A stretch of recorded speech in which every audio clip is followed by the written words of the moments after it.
ධර්මානුශාසනාව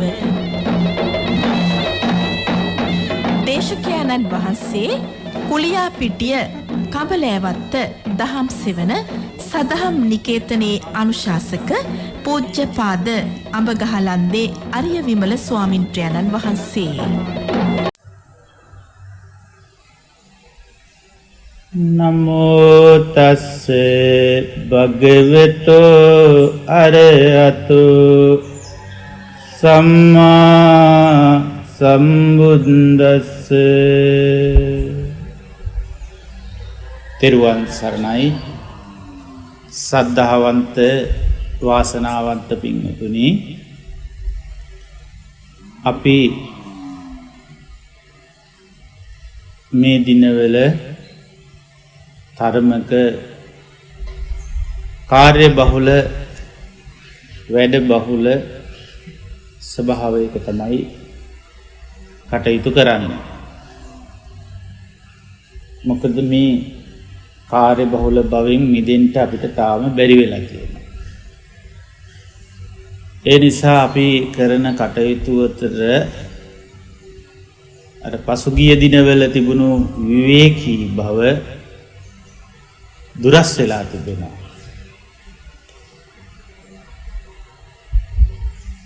එතකොට මේ මොකද්ද මේ අපිට තියෙන දොන දැන් අදහසක්වත් තියෙනවද? අනේ මටත් විශාල නිදහසකින් මේ කටයුතු කරගන්න ඇත්නම් කියලා. එහෙම අදහසක් තියෙනවද?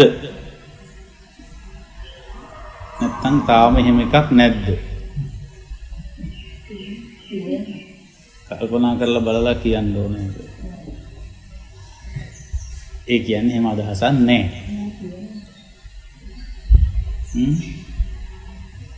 එහෙම අදහසක් තියනවා කියන්නත් බයයි. හොරෙන් වගේ කියන්න වෙලා තියෙන්නේ මේක නේද? බයයි කට්ටියට දැනේ එහෙම එකක් තියෙනවා කියලා. ඊට පස්සේ වගේ එක ප්‍රශ්න හැදෙනවානේ. අපි ජීවිතේට ඇත්තටම ඉතින් මුණ දෙද්දි මේ කාර්ය බහුල භවයේ ඉඳගෙන මැරුණොත් අපිට මොකද වෙන්නේ? ඒකාන්තයෙන්ම අයහපතක් අලාභයක් සිද්ධ වෙනවා. ඒ නිසා සැනසෙල්ල නිදහස කියන තැනකින් ජීවිත අවසානයක් විය යුතුයි. පූර්ණ සැනසීම කියන පූර්ණ නිදහස කියන ඒ විමුක්තිය කියන වචනෙට ගලප ගන්න බැරි වෙන්න පුළුවන්. ඒ අමා නිවනට ගලප ගන්න බැරි වෙන්න පුළුවන්. ඉන් මේ පිට දෙය වුණාට චිත්ත විමුක්තිය ජීවිතය තුළ ලොකු නිදහසක් අපිට ඕනකම තියෙනවා. ඒ නිදහස් බව අපිට මේ පසුගිය දිනවලදී දැනුණ විදිය කොහොමද? මං සෑහෙන නිදහසක් විඳින කෙනෙක් කියලා දැනුණාද? එහෙම නැත්නම් මං හිතන නිදහස අනේ මන් දන්නේ කවදා නම් ලැබෙයිද කියලා. එහෙම හිතුණා.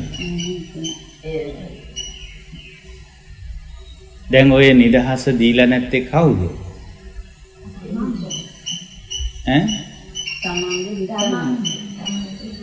කියන්න ගියාම නම් මොක එහෙම තමයි. ඉතින් තමන්ගේ හිතම නිදහස දීලා නැත්නම් ඉතින් හිතත් එක්ක වැර්තියන අඩුපාඩුවක් නෙමෙයි තියෙන්නේ. බාහිර කට්ටියගේ වැරද්දක් නෙවෙයි කියත් ඕගොල්ලෝම කියනවානේ දැන්. ඒ වුණාට මේ ඔට්ටු වෙන්නේ බාහිරක් එක්කනේ සතුටු කරන්නේ. අවසානයේ හිත දුකට වැටෙනවා. බාහිර සතුටු කරන්න දඟලපු උත්සාහයක හෙම්පත් වීම තියෙනවා. මේ බාහිර ලෝකයා සතුටු කරලා මැරෙන්න හදනවා. බාහිර ලෝකයා සතුටු කරලා මැරෙන්න නම් සතුටු කරන්න එපා ඉස්සෙල්ලා. ඒ හින්දා සතුටු කරවීම පිණිස මැරෙන්න හදනවා. ඉස්සෙල්ලා කරන්නේ ඒක. ඒ මොකද මැරෙන්න කලින් මේගොල්ලෝ සතුටු කරනවා.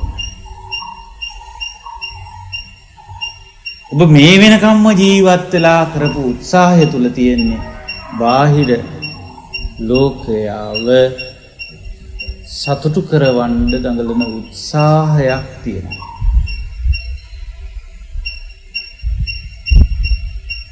ඕක තමයි අපි ගැන හිතනවා කියලා කොලේ.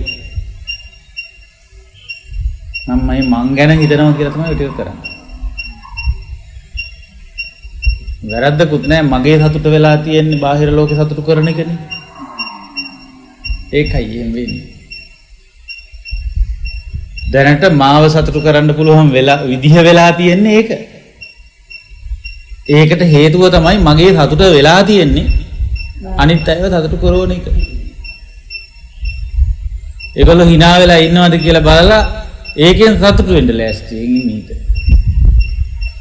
කාලා නැත්තම් කණ්ඩ දීලා, නාලා නැත්තම් නාවලා,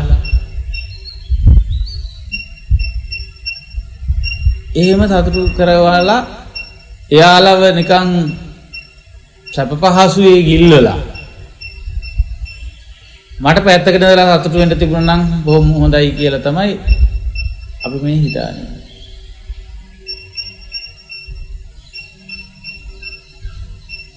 එතකොට ඒක වැරදි අදහසකුත් බලපුවම නේද? බාහිර ලෝකයට එහෙම උදව් කරන්න ගියාම, උපකාර කරන්න ගියාම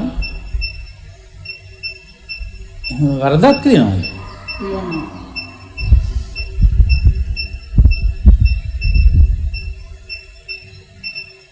ඒ ගමන හැබැයි දිගයි. ඒකේ ප්‍රයෝජනයක් නැත්තේම නැහැ. උපකාරක දෙයක් තියෙනවා. දැන් අපේ බෝසතාණන් වහන්සේ බෝධිසත්ව පාරමිතාව පුරාගෙන යන ජීවිතේ පුරාවට කළේ ඒ ටික තමයි.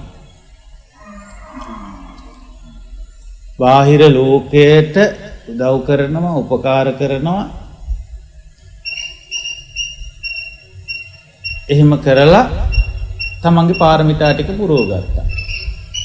එතකොට අපිටත් හිතෙනවා ඉතින් හාමුදුරුවනේ එහෙම කියනකොට නම් අපිටත් හරි සතුටක් දැනෙනවා. අපිත් ඒක නොෑ කොලන්නේ. ඒක නෙමෙයිද මේ කරන්නේ කියලා හිතෙනකොට හරි සතුටක් දැනෙනවා නේද?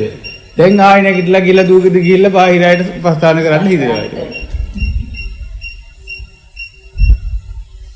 හැබැයි එදා බුදුරජාණන් වහන්සේ සම්බුද්ධත්වයට පත් වෙන්න ප්‍රථම බෝධිසත්ව කාල පරිච්ඡේදය තුල ඒ සියල්ලම බාහිර ලෝකයට උදව් උපකාර වශයෙන් කරපු කියපු දේවල් වලත්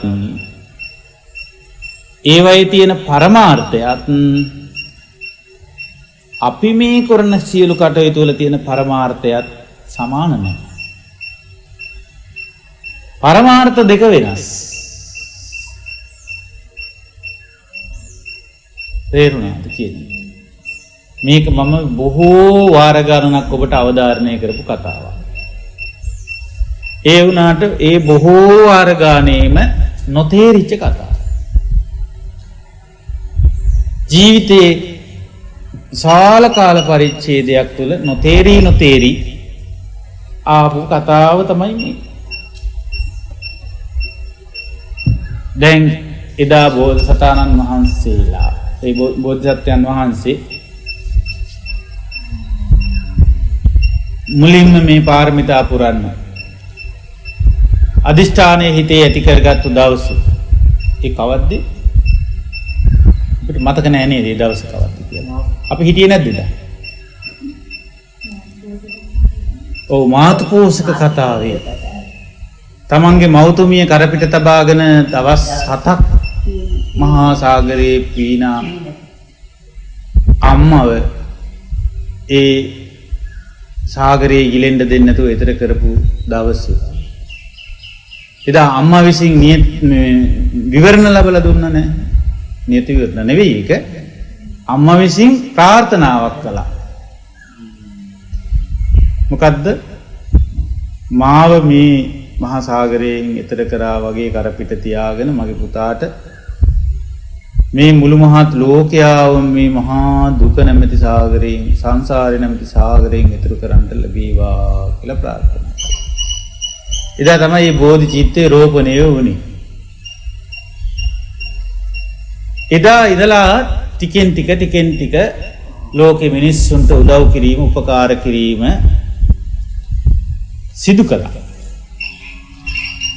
හැබැයි උන්වහන්සේගේ එදා මෙදා තුර සම්බුද්ධත්වය කියන තැනට එනකම් විශේෂයෙන් සිද්ධාර්ථ කුමාරයා මේ රාජ සම්පත් අතෑරලා, ගිහි බව අතෑරලා පැවිදි භූමියට පත්වීම පිණිස පිටත් වෙන තැන දක්වා හැම දවසකම බැලුවේ අනිත් අයට යමක් කරලා කියලා දීලා, ඒ තුලින් තමන්ගේ අරමුණට යන්නේ. අපිත් එහෙම තමයි මේ කරන්නේ. අපිත් කරන්නෙම ඒක තමයි. අනිත් අයට මේ ලෝකේ සත්වයින්ට කිව්වම මිනිස්සුන්ට විතරක්ම නෙවෙයි, අනිකුත් සතුන්ට පවා කවලා පොවලා නාවලා උපස්ථාන කරලා අපි බලාපොරොත්තු වෙන්නේ අපේ ටාගට් එකට යන්න, අපේ අරමුණට යන්න. හැබැයි අරමුණු දෙක අපිටත් තියෙන අරමුණක්. භාග්‍යවත් බුදුරජාණන් වහන්සේ ඒ බෝධිසත්ව කාලය තුලත් අරමුණක ආවා. මොකද්ද මේ අරමුණු දෙක? පරමාර්ථ දෙක මොකක්ද? උන්වහන්සේට තිබුණු පරමාර්ථය තමයි අවබෝධය. අවබෝධය වෙනුවෙනුයි ඒ පරමාර්ථයේ අවබෝධය ඇතිවීම, අවබෝධය ලබා ගැනීම, අවබෝධයෙන් පරිපූර්ණ වීම. පරිපූර්ණ වූ අවබෝධයක් තමයි උන්වහන්සේගේ පරමාර්ථය. අපේ පරමාර්ථය උනේ ඉහළම විනෝදයක්. බොරුද කියලා අහලා බලන්න හිතෙද? අපේ පරමාර්ථය උනේ මේ හැම දෙයකම ඉහළම විනෝද ආස්වාදය. එකකින් අදහස් කරන්නේ සතුටක්, වින්දනය. අපි බලාපොරොත්තු වෙනවා. එතකොට ඒක එක එක්කෙනා එක එක විදිහලින් බලාපොරොත්තු වෙනවා. තමන් කරන වැඩ කටයුත්ත තුලිනුත් ඒ සතුට විඳින්න සමහර අය පුරුදු වුණා, ඒ විනෝදේ ලබන්න පුරුදු වුණා. ඒ සතුට ලබන්න පුරුදු වුණා කියන එකට තමයි විනෝදේ ලබනවා කියන්නේ. ඒ කරපු කියපු දෙයට අනුව බාහිර අයගේ ලැබෙන ප්‍රතිචාර වලිනුත් සමහර අය සතුටු වෙනවා.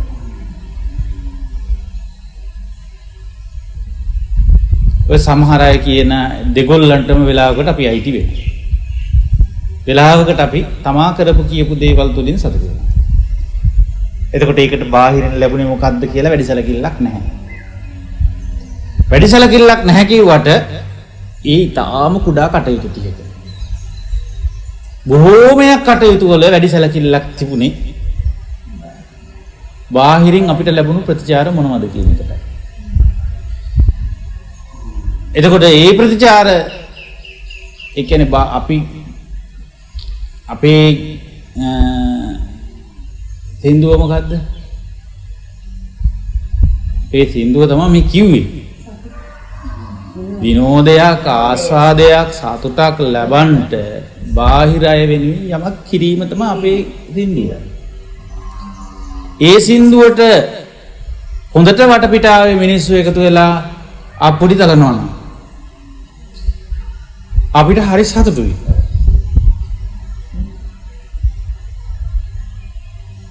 අපි මේ කරන්න හදන දෙයට පිටුපාලා මිනිස්සු යනවා නම් අප්පුඩියක් ගහන්න එකෙක් නැත්තම්, විසිල් එකක් ගහන්න කෙනෙක් නැත්තම්, හුරේ දාන්න කෙනෙක් නැත්තම් අපිට අර සතුට නැහැ. එතකොට තරහකුත් එනවා. ඒ නිසා අපි මේ ලෝකෙට දෙයක් කරන්න ගියාම එකක් අපි කරන දේ මත සතුටු වීමක් තියෙනවා. අනික ඒ කරන්න යන අය අපිට දෙන ප්‍රතිචාර මත සතුටු වෙනවා. ඒ ඉලක්කේ සතුට වෙච්ච අය. තේරුණාද කියන්නේ? ඒක ඉලක්කේ සතුටු වෙච්ච අයට මේ යමක් කරලා සතුටු වෙන ස්වභාවය අපි ඇති කරගත්තාම බාහිර ලෝකයට යමක් කරලා කියලා දීලා සතුටු වෙනකොට ඒකෙන් හදවතේ පිරිසිදු බවකින් සතුට සොම්නසටපත් වෙනකොට ඒක අපිට පුණ්‍ය ශක්තියක් වෙලා එනවා. බාහිර ප්‍රතිචාර වලින් අපි සතුටු වෙනකොට ඒකේ සතුට විතරක් නෙවෙයි තියෙන්නේ, ඒකේ දුක තියෙනවා. තේරුණාද? ඒකේ නිතරම දුකකටත් පෙරලෙන ගතිය තියෙනවා. බාහිර ප්‍රතිචාර ලැබුණොත් සතුටුයි, නොලැබුණොත් බලාගත්ත හැකියි. නොලැබුණොත් බලාගත්ත හැකියි කියන්නේ මොකද්ද? හිතේ තියෙන දුක කොච්චරද කියලා. හිතේ තියෙන දුක කොච්චරද කියලා බලාගත්ත හැකියි. එක දුක අනුසය වශයෙන් තිබුණා. ඒ දුක ASCII තරහ තියෙනවා. ඒ තරහ තමන්ගේ ඔළුවේ ගහගෙන මැරෙන්නත් පුළුවන්. ඒ තරහ කියලා ගලක් වගේ නිකන්. ඒක ලේසියකින් දියාරු කරලා යවන්න බෑ. ඒ පුංචියට අනුසය වශයෙන් හැදෙන එක වුණත් ඒක මහා ගලක් වගේ.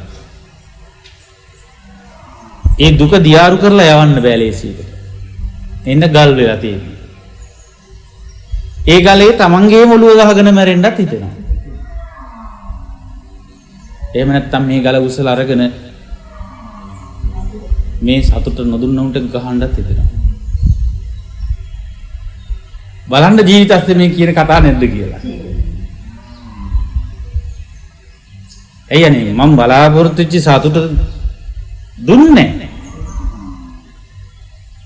එතකොට සියුම් වේදනාත්මක බවක් ඇති වෙනවා. ඒක ලේසියකින් නිකන් නොසලකා හරින්න දියාරු කරලා යවන්න බෑ කියලාත් මම කිව්වා. ඒ නිසා මේ පොඩියට හරි හැදෙන ගල් ගෙඩියේ අපේ මොළුව ගහගෙන මැරෙන්න හිතෙන එකකුත් ඒ වෙලාවට ඇති වෙනවා. එහෙම නැත්තම් මේ ගල උස්සලා අරගෙන අර අපිට පිටුපාල යන්නේ උන්ගේ ඔළුවට ගහන්න දෙනවා. එතකොටවත් හැරිලා බලයිද කියලා බලන්න. මේ දෙක නැද්ද ජීවිතය ඇස්සේ? තියෙනවා. එතකොට මේ දෙක තියෙනවා නම් අපි කොහෙද ඉන්නේ? සංසාරේ තමයි කොහොමද? කොහෙද අපි ඉන්නේ? ඔය පරණේව කියවන්න එපා. මේක පරණ බල දෙවි. අපි ඉන්නේ බාහිර ප්‍රතිචාර වලින් සතුට හොයන තැන.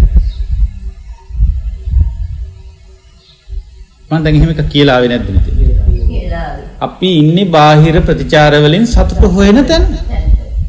ඒතකොට මං කිව්වා එතන ප්‍රතිඵල දෙකක් තියෙනවා. එක්කෝ අපි සතුටු වෙනවා. එහෙම නැත්නම් දුකටපත් වෙනවා. දුකටපත් වීම මතුවෙන්නේ දුක හැටියටම විතරක් නෙවෙයි. තරහ හැටියටත් දුක හැටියට නගනම මට හිතට දුකයි වාවන්නේ නැහැ, මට ඉන්න ඕනෙත් නැහැ ජීවිතේ කියලා හිතලා තමන් ඊ හැදිච්ච ගල් ගෙඩියේ ඔළුව ගහ ගන්න එකට බලපානවා. ඒ දුක්ඛ ස්වභාවය දරා ගන්න බැරි කම. හැබැයි ඒකේ තියෙන තරහ ආවේ නැත්තම් තමන්ට තමාව මේ විදිහට විනාශයකටපත් කරන්න බෑ. ඊටසේ තරහකුත් තියෙනවා. උදාහරණයක් ඇටියට දැන් මේ බන් ටික අහන කිසි කෙනෙකුට කියන්න බෑ මට මැරෙන්න හිතලා නැහැ හාමුදුරනේ කියලා. ජීවිතේ එහෙම අත්දැකීමක් මට නැහැ. කවදාවත් මට මැරෙන්න හිතිලා නැහැ කියලා කියන්න බෑ. මේ හැම කෙනෙකුටම එහෙම අවස්ථාවක් වෙලා තියෙනවා. මේට වඩා හොඳ තමයි මට මැරෙන්න මොකාකාරී ඉතින් චූටි කොස්සක් තියෙනවා ඔගේ ආපහු එහෙම නොවෙන්න හිත හදාගන්න. මට මේ අහවලා දාලා මැරෙන්න බෑනේ. ඔව්. ඒ හින්දා මං ඉවසනවා නැත්තම් ඇත්තමයි මම මැරෙනවා.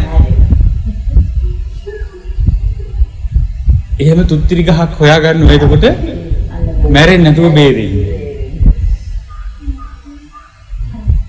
එහෙම අය මේ අද මේ හිටියට තේරුණා. හොඳට අපේ ජීවිත දිහා හැරිලා බැලුවහම එහෙම ස්වභාව දකින්න තියෙනවා. මොකක් හරි කෙස් ගහක් හරි හොයා ගන්නවා ඒක තෙල්ලෙන්නේ. ඒක එල්ලිලා මැරෙන්නෙත් නැහැ. නැත්තම් මැරෙන්න හිතිලා නැතුව නම් නෙවෙයි. ආන්ගේ මරාණ මැරෙන්න හිතෙනවා, Taman එක්ක මැරෙන්න හිතෙනවා කියන කතාවල තියෙන දේශේ නෙවෙයිද? නෑ රහට නෙමෙයි මට දුකයි කියලා නෙවෙයිද කියන්නේ උනාට. දුකයි. තරහට නෙවෙයි කියලා කිව්වට තරහකුත් තියෙනවා. ඇත්තටම දුකකුත් තියෙනවා. එහෙනම් ඇත්තටම කියන්න දුක ඇස්සේ තරහ නැද්ද? තියෙනවා. එහෙනම් දුක හිතෙන විදිහට නම් ජීවිතේ තියාගන්න එපා. මොන විදිහ දෙයක් කරන තරහ වෙයිද දන්නේ නැහැ.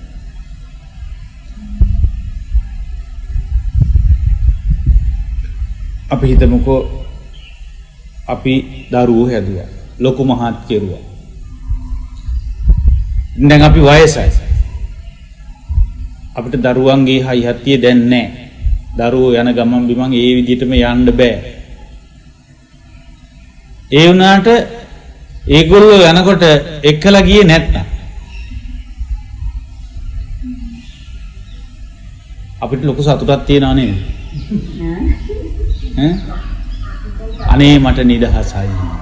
අනේ මට නිදහසයි කියලා සතුටක් එනවනේ. මෙතන ඔළුව වැනුවට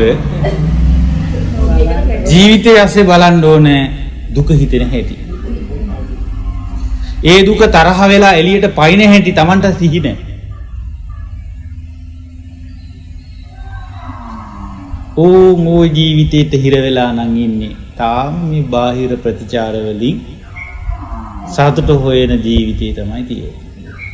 ඒ ජීවිතයේ මහා අනතුරක තියෙන ජීවිතයක්. මේක බෝධිසත්ත්ව ජීවිතයක් නෙවෙයි.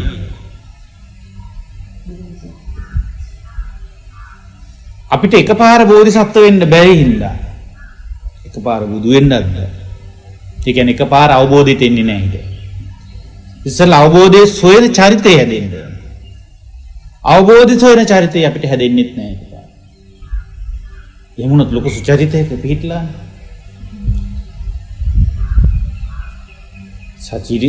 චරිතය හොඳ කලකිරියාවකට පත් වෙනවා යහපත් කලකිරියාවකට පත් වෙනවා කියන එකටයි සුචරිතය කියන්නේ. ඒ චරිතයට ඇවිල්ලා නැහැ අපි තාම. එහෙනම් අපිට දැන්ට තියෙන චරිතය ගැන කතා කරුවේ මෙච්චර. මොකද්ද දැන්ට තියෙන චරිතේ? පරණ පාඩම නෙවෙයි. දැන්ට තියෙන චරිතය තමයි මෙච්චරලා කිව්වේ. බාහිර ප්‍රතිචාර වලින් සතුටු වෙන්න දඟලන චරිතය. ඒකට සතුට හම්බෙන වෙලාවකට දුකයි තරහයි කියාගන්න බැරි වේදනාවක් එක්ක ඉන්නවා.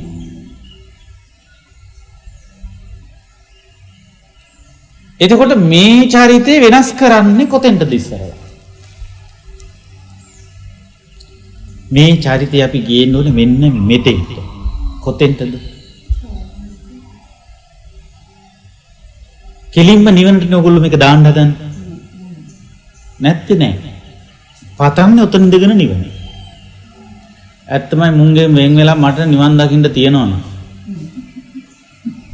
මුං එක්කනේ මම මේ හැමදේම කරන්න හදන්නේ කියලා තද දේශයකට තමයි මේ ප්‍රකාශන කරන්නේ. දේශයකින් තමයි මේ ප්‍රකාශනය කරන්නේ. මෙහිම මුං එක ඉන්නවට වඩා හොඳයි. ඇත්තටම අර බුදුහාමුදුරුවෝ කියපු කතාව ඇත්ත. බුදුහාමුදුරුවෝ කියපු දේ තමයි ඇත්ත. මේ ඔක්කොගෙම වෙන් වෙලා. ඇත්තමයි මුන් දම්ලා ගහලා යන්න නැත්නම් කොහේ හරි කියලා හිතෙනවා. මේ නිවන් මඟ කියලා කියන්නේ ඔකට. නිවන් මගේ යන්න බෝධිසත්ව කතාවකට එන්න ඕනේ ඉස්සරලා.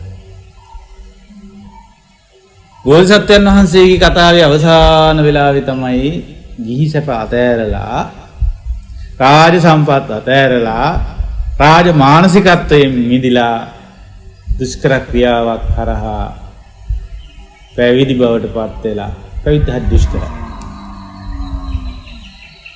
එහෙම ගිහිල්ලා ආර්ය අෂ්ටාංග මාර්ගය හොයා ගන්නවා. අන්නේ ආර්ය අෂ්ටාංග මාර්ගයත් එක්ක යන ගමන තමයි නිවන් මඟ. එහෙම නැතුව ඔය එක එක මිනිස්සයා කෙරෙහි ඇතිවෙච්ච තරහට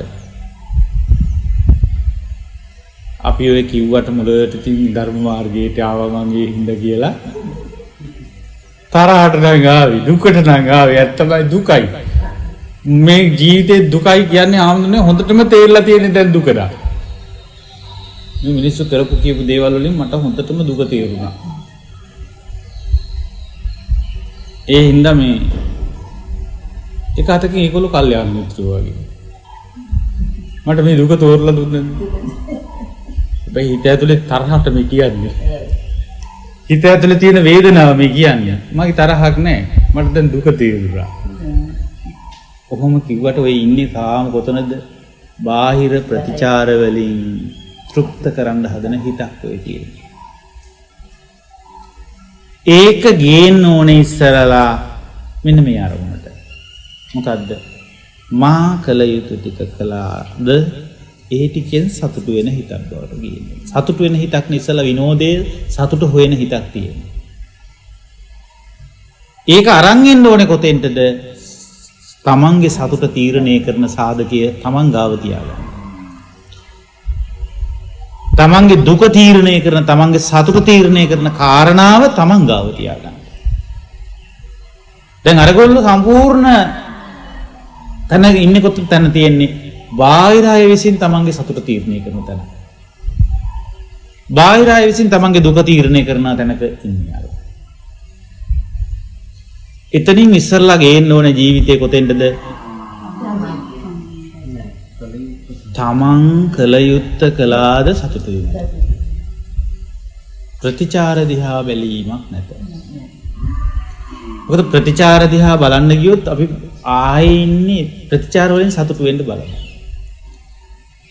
ප්‍රතිචාර හොඳ පැත්තට ආවා නරක පැත්තට ආවා ඒ සම්බන්ධයෙන් සතුට දුක තීරණය කරන සාධකයක් තියාගෙන නැහැ. කියන්නේ තමා දන්නවා නම් මා කළ යහපත ජීවිතයකට යහපතක්මයි කියලා. Tamante ඒ ගැන සතුටක් ඇති වෙන්න පුළුවන්. අනිත් කවුරු කොහොම අගේ කෙරුවා. කට්ටියම වට වෙලා අප්පුඩි තැලුවා. මා මේ කලේ විලිලැජ්ජ නැති වැඩක් නා. එතකොට ඔක්කොම උත්සාහ කරනවා වුණාට අපිව සතුටු කරන්න. තමන්ට තමන් ගැන පශ්චාත්තාවපයක් ඇතිවීම තමන් තුළ ඇතිවෙච්ච කරුණක් වෙන්න ඕනේ. මම ඒ කියන කාරණා හොඳට පැහැදිලි වෙන්න ඕනේ. දැන් හිතන්න පාටියකට ගියා. ඉතින් චුට්ට එහෙම කන බොන දේවල් වලට සම්බන්ධ වුණා. කෑවා, කන අතරේ බීවා. දැන් සිහි විකල් වුණා. දැන් අර අපි සමහරලාට ඇඳුම් ඇඳගෙන ඉන්නවනේ ටයි කෝට් දාගෙන මේවා ටික ගලවලා වීසි කරලා සාමාන්‍ය ඊළඟට ඇඳගෙන ඉන්න ඇඳුම් පිටින් හොඳට පාටියේ කට්ටියත් එක්ක හොඳ සුපිරි ඩාන්ස් එකක් දාලා තියෙනවා. කට්ටිය වසඟ වෙලා නිකන් මේ මියාගේ ඩාන්ස් එකක් නිදාලා තියෙන්නේ කියලා. අපිට දැන් පහවදා පාටි ඉවරලා ඉලා සිහිය ඇවිල්ලා දැන් පහවදා සිහිය ආවට පස්සේ යාළුවෝ කෝල් කර කියනවා ඔයාගේ ඩාන්ස් එක නම් පට්ටයි. පිටුවේ නෑ එහෙම පුළුවන් කියලා. දැන් අපිට හරි සතුටු වෙන්න ආවොත් එහෙම කරපු මේ සංවරශීලී වැඩේ දිහා නෙවෙයි බලලා තියෙන්නේ. බාහිරින් ලැබෙන ප්‍රතිචාර වලින් සතුට වෙන හිත තිබුණොත් එහෙම මෙයා ආයෙ මේ අසංවර වැඩේ කරනවා බාහිර ප්‍රතිචාර බලාගෙන. ලෝකේ කොටසක් ඉන්නවා එහෙම මිනිස්සු. ඊට වඩා සංවරශීලී වැඩක් කරන්න පෙළඹෙනවා අර ප්‍රතිචාරයේ උදෙසා. එතකොට තමාගේ වැඩ කටයුතු දිහා බලලා ලෝකෙට යහපතක් මට යහපතක් කරගත්තා කියන තැනින් සතුටු වීමකුත් මේ විලිලැජ්ජ නැති වැඩ කරපුවාම ඒ වගේ දුක් වීමකුත් තමාගේ කටයුතු තුල තියෙනවා. ලෝකයා පුරේ දැම්මට ලෝකයා අත්වලසන් දුන්නට අත්පුඩි තැලුවට තමන්ට විශාල විලිලැජ්ජාවක් ඇති වෙනවා. ජීවන් කරගත්තු වැඩි. එයාට ඕනේ ප්‍රතිචාර නෙවෙයි තමා හරි දෙයක් කරලා සතුටු වෙන්න. තාමත් අපි ඉන්නේ සතුට හොයන තැන. වින්දනය හොයන තැන මේ තාමත් ඉන්නේ. තාමත් බෝධිසත්ව නැහැ. කොහොම කළා කියලාත් බොහෝ සත්වයින්ගේ කතාවක් තමයි ඔය කියන්නේ. මේකම මුලින් කියලා තියෙන බොහෝ සත්වයෝ වෙන හැටි බෝධිසත්ව කෙනෙක් වෙනවා හැටි වෙනස් දෙකක් කියලා. අද ඒක ටිකක් දිගුවක් විස්තරයක්. බෝධිසත්ව වෙන කෙනෙක් වෙනකොට එයා ඔය තැන් දෙකේදී මේ ආකාර දෙකට නෙමෙයි හැසිරෙන්නේ. එතකොට මේ තමන් හරි දෙයක් කරලා සතුටු වෙනවා කියන තැනත් නෙවෙයි. සතුට නෙවෙයි යාගේ පරමාර්ථය. එයාගේ පරමාර්ථයෙන් එයා වෙනස් වෙනවා. අපිට වඩා වෙනස් වෙනවා පරමාර්ථය. මොකක්ද එයාගේ පරමාර්ථය? අවබෝධයක් ලැබීම. ඒ සඳහා එයා මේ කටයුතු දෙකේම සමානටම අවශ්‍ය තැනදී අවශ්‍ය විදිහට ඉන්නේ. කොයි දෙකේද? පාටියකටත් තියයි. කට්ටිය නටන්න වෙනකොට නටන්නත් බලයි. හොයන්නේ හැබැයි ඒක අස්සෙන් අවබෝධය. තමන්ට කරන්න තියෙන හොඳ වැඩ ටිකත් කරලා දෙන්න. හොයන්නේ ඒක අස්සෙන් අවබෝධය. මේ විදිහට අවබෝධය හොයන ජීවිතයකට ටික ටික අපි අපේ හිත සේන්දු කරව ගන්නවා. විනෝදය හොයන වැඩේට සමුදෙන්න. එතනින් අපිට බෝධිසත්ව කෙනෙක්ගේ ගමන ආරම්භ කරන්න පුළුවන්. අන්නේ අවබෝධය හොයන කෙනා අවබෝධයට පත්වීම තුළ තමයි අපි බෝධිසත්ව ගමන නිදහස් වෙලා අවබෝධයට පත්වෙච්චි රහතන් වහන්සේ නමක් බවට පත් වෙන්නේ. එතකන් අපිට මේ ගමන එන්න තියෙනවා. ඉතින් ඒ නිසා අපි කල්පනා කරන්න ඕන අපේ ජීවිතේ කෙලෙසක හෝ මේ උතුම් අවබෝධය කරාගෙන යන්න නම් අපිට අවබෝධය හොයන ලක්ෂණය අපේ ජීවිතයට සම්බන්ධ කරගන්න. විනෝදය හොයන ජීවිතේ ඉස්සරලා එන්න ඕන තැනට එන්න. සතුට හොයනවා. තාම සතුට හොයන මිනිස්සු. හැබැයි බාහිර ප්‍රතිචාර වලින් නෙමෙයි සතුට හොයන්න ඕනේ දැන්. මා කල යුත්තේ මා කළාද නැද්ද කියලා බලලා ඒක සතුට උනාට අර තරම් හානියක් නෑ. තේරුණා? මා කල යුතු දේ කළාද නැද්ද? එතකොට තියෙනවා එතන යම් කිසි ක්‍රමයකට හැදිච්ච බව. ඒ ටික කරන එකට තමයි මේ බුද්ධ ශාසනයේ වත පුරනවා කියලා කියන්නේ. අනිත් අය මට කොහොම ප්‍රතිචාර දක්වාද කියලා හොයලා බලන එකෙන් අයින් නැහැ. අනිත් අයගේ ප්‍රතිචාර වෙනුවට මා කල යුතු දේ කරන්න පුරුදු වෙනවා. ඒක වත. එතකොට ඒ වත් පිළිවෙත් පුරනවා කියලා කියන්නේ මම මේ කල යුතු ටික කරනවා. හැබැයි මට සතුට හොයන්න කියන එකක් ඒකේ ඉස්සෙල්ලා තියෙනවා. ඒකෙන් සතුට වෙන ස්වභාවය තියෙනවා. ඒ සතුට වෙන ස්වභාවය හිමීට පරිවර්තනය කරගන්න ඕනේ අවබෝධය හොයන ස්වභාවයට. එතකොට වත අස්සේ අපි අවබෝධයක් හොයන පැත්තට හිත නම්නවා. අවබෝධයේ පැත්තට නැමෙන. ඒ උත්තම අවබෝධයේ පැත්තට නැමෙනවට කියනවා බුද්ධං සරණං ගච්ඡාමි කියන නැත්තම් නමාමි බුද්ධං. ඒකටයි නම බුද්ධයි කියලා කියන්නේ. වතපිලිවෙත අස්සේ අවබෝධයේ පැත්තට නැමෙනවට කියනවා මොකද්ද? නමෝ බුද්ධාය.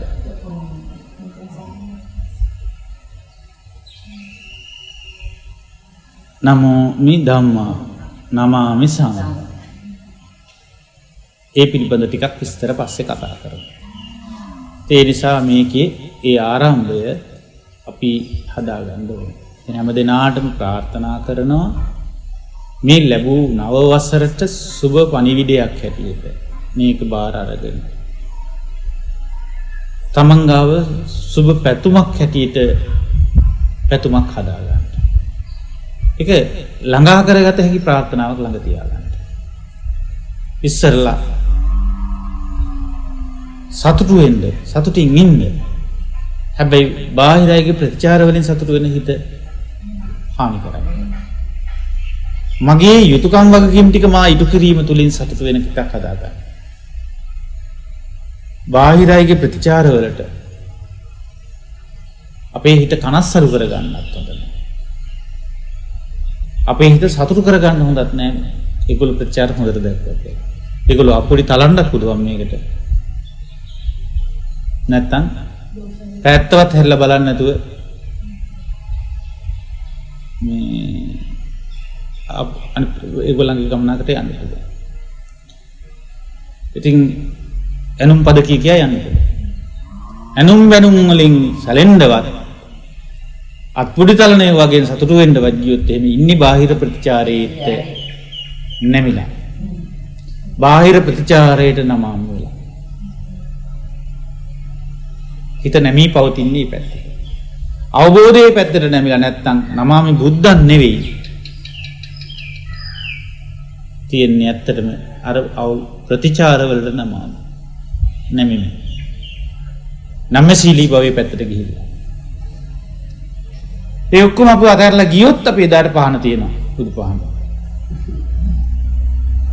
ඒ ඔක්කොම වැඩ නැත්තම් ඒ අයගේ ප්‍රතිචාරත් නැහැ මොනවත් නැහැ මන් නිකන් තනි වෙලා හුදකලා වුණා. ඊට වෙන කරන්න වැඩකුත් නැහැ. ඇත්තම බුදුහාමුදුරුවෝ කියපු දේ හරි. පත්තු කරන්න බුදුහාමුදුරන්ට පහන ආවා. ඒ බෝරුවදී. එක් කවුරුත් නැත් කමන්නේ ආරම්භයට ඒක ගත්තා. හැබැයි සත්‍ය නෙවෙයි. හෙට ආයේ පාටියට කට්ටිය ආවොත් එහෙම බුදුපහන පොඩ්ඩක් පැත්තකට කරලා එතන ඉටිපන්දමක් ගහලා හැපි බර්ත්ඩේ කියන්න ඉඩ තියෙනවා. කේක් එක කපලා බුදුපහන එතනින් අයින් කරන්න පුළුවන් නේද? ඒ බුදුපහන පැත්තට නැමෙන කෙනා ඒ කවුරු මොනවා කොතන කෙරුවත් මගේ අංක එක බුදුපහන නම් බුදුපහන. තේරුණාද? මට අද බුදුපහන පත්තු කරන්න විදියක් නැහැ ගෙදර පාටියක්. එහෙම දැනකට යන්න එපා.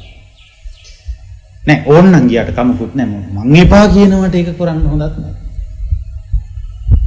ආම්දුරු නැත්තම් උකට බයිනවා නම් හරියට එක කැනුම් පද කියනවා. ඒ හින්දා මේක කරන්න ඕනේ. නැත්තම් ආම්දුරුන්ගෙන් බේරෙන්න බෑ. ආයෙත් බාහිර ප්‍රතිචාරනේ. ආයෙ ඉන්නේ බාහිර ප්‍රතිචාරවල. දැන් නම් හොඳයි ඕම් හොඳයි දැන් නම් කියලා ආම්දුරු කිව්වොත් ඉතින් ආයෙ උඩ යනවා. කාටවත් පුම්බන්න දෙන බැලුමක් වෙන්න එපා. එක එක පුම්බන විදියට පිම්බිලා නිකන් පුපුරා යන්න එපා. දවසකට මේකට පිපුරලා ගියාට පස්සේ හුලං අල්ලන්නේ. තේරුණාද? වැඩි හිටියෝ වුණාම වැඩි හිටියෝ වෙන්න ඕනේ. දරුවෝ එක එක විදිහට ඇවිල්ලා අපිව පුම්බන්න හදනවා. පිම්බෙන්න එපා. ඒකට තමයි වැඩි හිටිකම කියන්නේ. නැත්තම් ඒක වැඩ හිටිකම. ඔය වැඩ හිටියා. වැඩියෙන් හිටියද? අවබෝධයෙන් වැඩි හිටියලා නැහැ. දැන් කාටවත් පුම්බන්න බැරි වෙන්න ඕන කියලා. කාටවත් අපේ හුලං අරින්න බැරි වෙන්න ඕන. ඒ කියන්නේ මේක ASCII හුලං පුම්බගෙන ඉන්නේ. පැහැදිලිද මං කියන්නේ? එහෙම කිව්වම තමයි මේ ජීවිතය අතර තේරෙන්නේ. එක එක හිතේ ගානට එල පුම්බන බැලුමක් වෙන්න එපා. බොරුවට මේ ජීවිතේ පුම්බ ගන්නත් එපා, පුම්බන්න එක එකනට ඕන විදිහට දෙන්නත් එපා. ඒගොල්ලෝ මැවිල්ල 60 කට්ටකින් ඇනලා ගියාම හුලං යනවා. බැලුමක් වීම කොහෙත්ම ගැලපෙන්නේ නැහැ මේකට.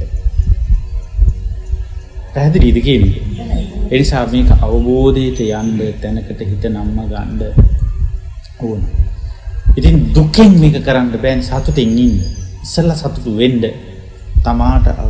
තමාට කරන්න තියෙන වැඩ කොටස කිරීම තුලම සතුට තියාගන්න. ඒ ටික මම මේ කරගෙන යනවා නම් මගේ පාඩුවේ මට හරි සතුටුයි. තමන් ඒ තුල සතුටේ ඉන්න බලන්න. එක එක්කෙනා එයි අපි පුම්බන්න. ඔය පුම්බන කෙනාම පොඩ්ඩක් කටුවකින් යනලා යන්න පුළුවන් ඊගාට. පිම්බෙන්න ගියොත් වෙන්නේ එතකොට කටුවෙන් යන දවසට හුලං යනවා. එයින්දා ඒගොල්ලෝ පුම්බන්න එනකොට එයාලට කියන්නේ මේ හොව්. මාව පිම්බෙනකොට කමක් නැහැ. ඔයාලා කරන දේ තුල සතුටු වෙන්න. ඒ පුම්බන්න බැරි ස්වභාවයක් තියාගන්න. ඊට පස්සේ කටු අරගෙන අනින්න ආවත් ඒ හේතුවෙන් අපේ හුලම් බහැලා අපි මේ හී බකන් නිලාගෙන ඉන්න ඕනේ නැහැ. අපිට කරන්න තියෙන වැඩේට මගේ සතුට තියෙන්නේ මම කොච්චර වැඩ කරාද කියන එක මතනේ. මට කරන්න තියෙන වැඩ කොටස කළා කියන එක මත නම් මට සතුට තියෙන්නේ.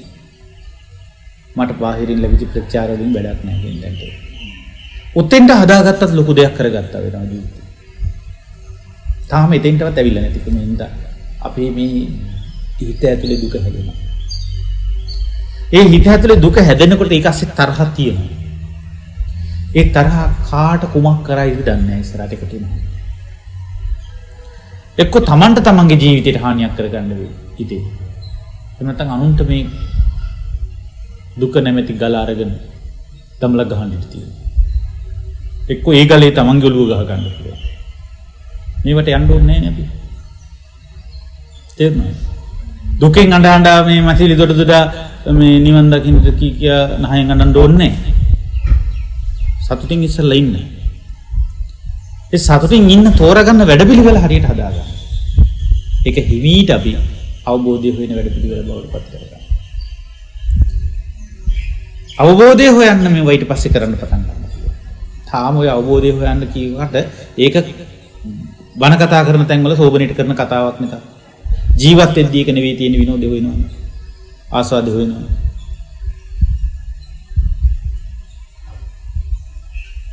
නියම වැඩි හිටියා කරන්න ඕනේ. දරුවෝ එයාලගේ නෑ දෑගේවල් වල හිටවත් ගෙවල් වල යාළුවන්ගේ ගෙවල් වල පාටි වල යනවා. නියම වැඩි හිටියා මහන් එක්ක ගියේ නෑනේ කියලා පුපුරු ගහන්න නෙවෙයි කරන්නේ. තමන්ට විවේකයක් ලැබුණා. ගෙදර කට්ටිය නෑ. භාවනාවකට හිත තියාගත්තා. වැඩුවා. සතුටුයි. දැන් දරුවෝ එන වෙලාව. පාල් ටික ලිපේ තියන්න ඕනේ. මට කියන්න බැරි වුණාට පාල් ටික ලිපේ තියලා තියෙනවා. පොල් ටික ගාලා තියෙනවා. ඇවිල්ලා කැමති දෙයක් හදාගන්න ඉන්නේ ළමයි ටික. අර ඒ තමන්ට කරන්න පුළුවන් ටිකෙන් කරලා සතුටු වෙනවා.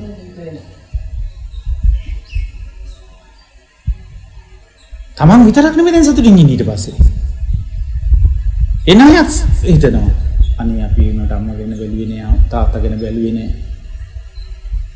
ඒ උනට ඒගොල්ලෝ අපි ඉනකොට තේ බොන්න වතුර ටිකක් තුනු කරලා තියලා වියන්න කලමනා ටිකක් ලෑස්ති කරලා තියලා අනේ මෙව කර දෙත් නෑ මම භාවනා ටිකක් කරගත්තා.